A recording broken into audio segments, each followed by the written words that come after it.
নমস্কার, জিজ্ঞাসাতে আপনাদের সকলকে স্বাগত। আমাদের এক ছোট্ট দর্শক বন্ধু আন্নিক্ষিতা একটি অত্যন্ত ডিপ প্রশ্ন আমাদের কাছে রেখেছে। তার প্রশ্ন হলো, what is the difference between religion and spirituality? এই প্রশ্নে মনে হয় আমরা সবাই কখনো না কখনো পড়ি, এবং এই প্রশ্নের উত্তর দেওয়া অতটা সোজা নয়। অনেক বড় বড় মানুষ অনেক সুন্দর সুন্দর বক্তব্য তারা রেখেছেন। আমাদের ছোট্ট মস্তিষ্কের ছোট্ট চিন্তা ভাবনায় ছোট্ট করে একটি উত্তর দেওয়ার আমরা চেষ্টা করছি। তার আগে খুব রিসেন্টলি একটি খুব সুন্দর পডকাস্ট দেখলাম। সেই পডকাস্টে একজন খুবই বিশিষ্ট মানুষ একটি গল্পের উল্লেখ করেছিলেন। আগে আমরা সেই গল্পটা একটু শুনে নিই, তারপরে চেষ্টা করি ওটার সাথে এটার একটা কানেকশন তৈরি করতে। তো গল্পটাতে একটা কাকড়া বিছে আর একটা প্রজাপতি রয়েছে। একদিন একটা প্রজাপতি উঠতে উঠতে একটু নিচের দিকে নামে, এবং সেই সময় সেই রাস্তাটার ওপর দিয়ে একটা কাকড়া বিছে হেঁটে যাচ্ছিল। তো কাকড়া বিছা প্রজাপতিকে দেখে প্রথম প্রশ্ন করে যে, তুমি কি নিয়মের ব্যাপারে কিছু জানো? প্রজাপতি বলে, না, আমি তো চিরদিনই উঠতে পারি। সে উল্টে কাকড়াকে প্রশ্ন করে, তুমি কি কখনো উড়ে দেখেছো?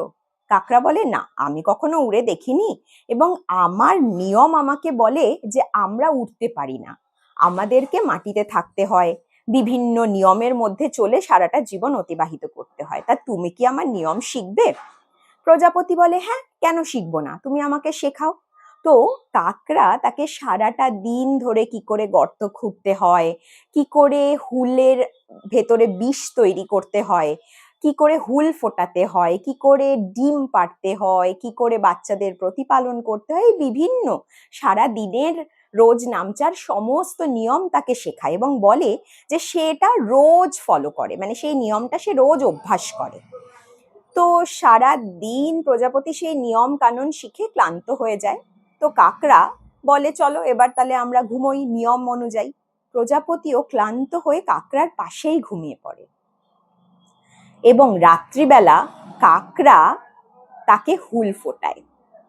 প্রজাপতি তখন অবাক দৃষ্টে কাকড়াকে প্রশ্ন করে যে, আমি সারা দিন তোমার সাথে রইলাম, তোমাকে ভালোবেসে তোমার থেকে সমস্ত নিয়ম শিখলাম, আর তুমি কিনা শেষে আমাকে মাঝরাত্রে হুল ফোটালে? কাকড়া বলল, বিশ্বাস করো, আমি তোমাকে হুল ফোটাতে চাইনি, কিন্তু নিয়মের বশবর্তী হয়ে বা অভ্যাসের বশবর্তী হয়ে আমি তোমাকে হুল ফুটিয়ে দিয়েছি। ঠিক সেই সময় প্রজাপতি ওখান থেকে উড়ে চলে যায়। প্রজাপতি বেঁচে রইল না, মরে গেল, এইটা উনি আর শেষ করেননি। তো এইখান থেকে আমরা আমাদের এই স্পিরিচুয়ালিটি আর রিলিজিয়নের একটা সম্পর্ককে আঁকতে পারি। আমরা যেই পরিবারে জন্মাই, সেই পরিবার ডিফল্ট হিসাবে যেই ধর্মটা ফলো করে আসে, আমাদের ছোটবেলা থেকে সেই ধর্মটা বা সেই রিলিজিয়নটাকে মানতে হয়। কখনো কখনো আমরা বড় হওয়ার পরে হয়তো অন্য ধর্মের প্রতি আকৃষ্ট হয়ে নিজেদের নিয়ম কানুনগুলোকে পরিবর্তন করি বা ধর্মে রূপান্তরিত করি। কিন্তু প্রতিটি ধর্মই হয়তো আমাদের নিয়ম শেখায়, অভ্যাস শেখায়, আর স্পিরিচুয়ালিটি মুক্ত হওয়া শেখায়। যদি সেদিনকে প্রজাপতি কাকড়ার থেকে ওই নিয়মগুলো শিখে আবার তার গতিপথে উড়ে যেতে পারত, তাহলে হয়তো তাকে আর ওই হুলের ব্যথাটা সহ্য করতে হতো না। আসল নিয়ম হলো সেই গতিপথে উড়ে যাওয়া, আর ধর্ম বা অভ্যাস বা নিয়ম আমাদেরকে শেখায় ওই গতিপথে আমাদের উড়ে যাওয়ার সময় বা ফ্রি মুক্ত হয়ে এগোনোর সময় কিভাবে আমরা উড়ব, সেই নিয়মগুলোই আমরা শিখি ধর্মের মাধ্যমে। কিন্তু যদি আমরা মুক্তির পথ না বেছে সেই নিয়মের মধ্যেই বেঁধে রয়ে যাই এবং শুধুমাত্রই অভ্যাস ফলো করতে থাকি, তাহলে ওই কাকড়া বিছের মতো আমরা বুঝতে পারবো না যে কখন হুল ফোটাবো আর কাকে হুল ফোটাবো না। আর প্রজাপতিও সেই নিয়মের বশবর্তী হয়ে যদি সেই কাকড়া বিছের সাথেই রয়ে যায়, তাহলে তাকে বারংবার হুলের সম্মুখীন হতে হবে, বিষ ব্যথার সম্মুখীন হতে হবে।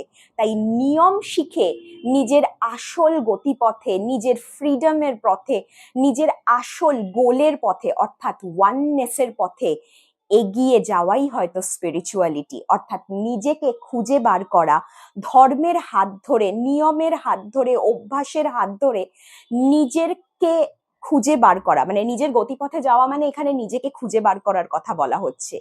সেই পথে এগিয়ে যাওয়াই মনে হয় স্পিরিচুয়ালিটি। আপনারাও ভাবুন, আমরাও ভাবছি। আরো যদি আপনাদের মনে কোনো প্রশ্ন বা এই ব্যাপারে আরো কোনো বক্তব্য থাকে আমাদের সাথে শেয়ার করুন। আর খুব শীঘ্রই আমরা একটি ওয়ার্কশপ অ্যারেঞ্জ করছি। আপনারা যারা ইন্টারেস্টেড প্লিজ আমাদেরকে যোগাযোগ করুন খুব তাড়াতাড়ি। তার বিভিন্ন কোথায়, কখন, কিভাবে আমাদের ওয়ার্কশপ হবে সেই ব্যাপারে আমরা আপনাদেরকে খুব তাড়াতাড়ি জানিয়ে দেব। ধন্যবাদ। জিজ্ঞাসার সাথে জুড়ে থাকুন এইভাবেই।